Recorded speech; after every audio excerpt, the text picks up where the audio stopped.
देश में एक बार फिर इतिहास के पन्ने पलटने लगे हैं, लेकिन इस बार बात उन बच्चों की है जिनके हाथों में किताबें हैं और जिनके जहन में हैं अब इतिहास कुछ नए ढंग से दर्ज किया जाएगा। NCERT यानी भारत की स्कूली शिक्षा के सबसे भरोसेमंद संस्थानों में से एक ने 8वीं कक्षा की सोशल साइंस की किताब में कई अहम बदलाव किए हैं।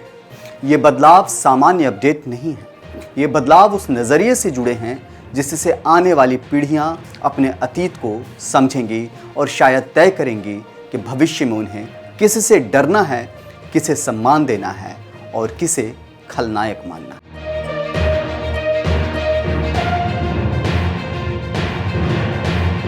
NCERT की नई किताब exploring society India and beyond का नया संस्करण आ गया है और इसके कुछ चैप्टर अब बहस के केंद्र में हैं।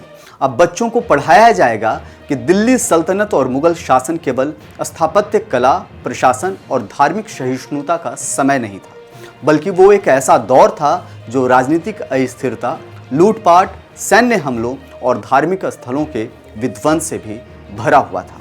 अब बच्चों को पढ़ाया जाएगा कि दिल्ली सल्तनत और मुगल शासन कैसा था और ये पढ़ाई अब सहिष्णुता की कहानी नहीं बल्कि सत्ता की क्रूरता पर आधारित है। NCERT की किताब exploring society India and beyond में बताया गया है कि मुगल काल के दौरान गांवों और शहरों को लूटा गया, मंदिरों और शैक्षणिक केंद्रों को नष्ट किया गया और सबसे अहम इस बात को बार बार रेखांकित किया गया है कि ये सब योजनाबद्ध था, यानी कि पूरे प्लानिंग के साथ। विस्तार से हम आपको बताते हैं कि इस किताब में क्या क्या शामिल किया गया है। मसलन दिल्ली सल्तनत के बारे में। दिल्ली सल्तनत के बारे में कहा गया कि दिल्ली सल्तनत के दौर में बौद्ध, जैन और हिंदू मंदिरों पर कई हमले हुए। यह हमलों का मकसद केवल लूटपाट नहीं बल्कि मंदिरों में स्थापित मूर्तियों को नष्ट करना भी था। अलाउद्दीन खिलजी के जनरल मलिक काफूर ने श्रीरंगम, मदुरै, चिदम्बरम और संभवतः रामेश्वरम में कई हिंदू मंदिरों पर हमला किया था। इसमें दिल्ली सल्तनत के दौरान गैर इस्लामिक प्रजा पर लगने वाले जजिया कर का भी जिक्र किया गया है।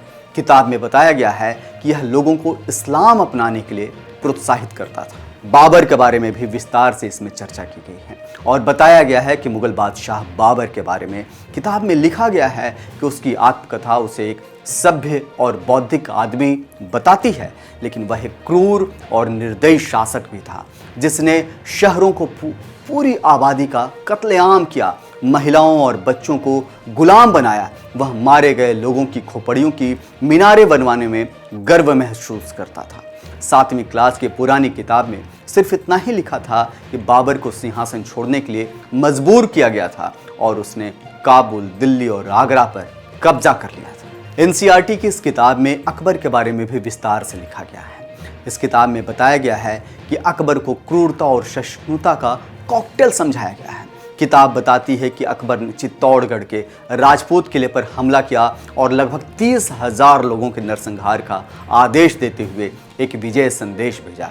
इसमें उसने लिखा कि हम काफिरों के कई किलों और कस्बों पर कब्जा करने में सफल रहे हैं और वहाँ इस्लाम की स्थापना की है। अपनी तलवारों की मदद से हमने काफिरों के मन से विश्वासघात के निशान मिटा दिए हैं और उन जगहों पर और पूरे हिंदुस्तान में मंदिरों को नष्ट कर दिया है। किताब बताती है कि अकबर सभी धर्मों के प्रति सहिष्णुता की नीति का पालन करता था, लेकिन उसके प्रशासन में उच्च पदों पर गैर मुसलमानों की संख्या कम ही थी। NCERT की इस किताब में औरंगजेब के बारे में भी विस्तार से लिखा गया है। किताब में औरंगजेब के बारे में बताया गया है कि कुछ विद्वानों का तर्क है कि वह राजनीतिक मकसद से काम करता था और उसने कई मंदिरों को अनुदान और सुरक्षा दी थी।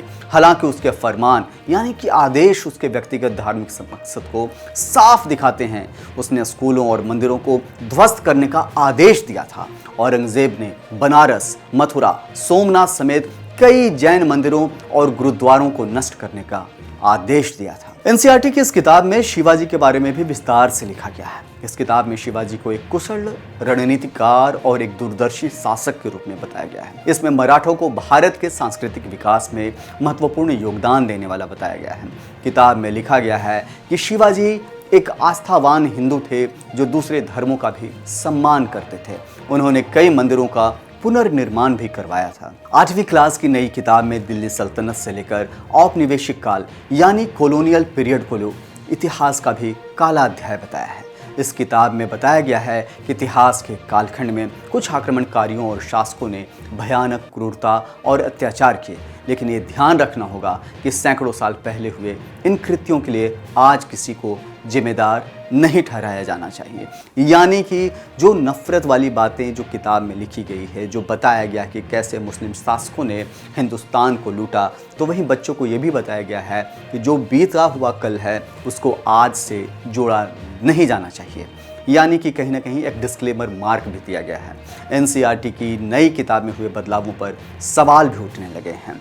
कई रिपोर्ट्स के मुताबिक एनसीईआरटी ने इन सवालों पर सफाई भी दी है।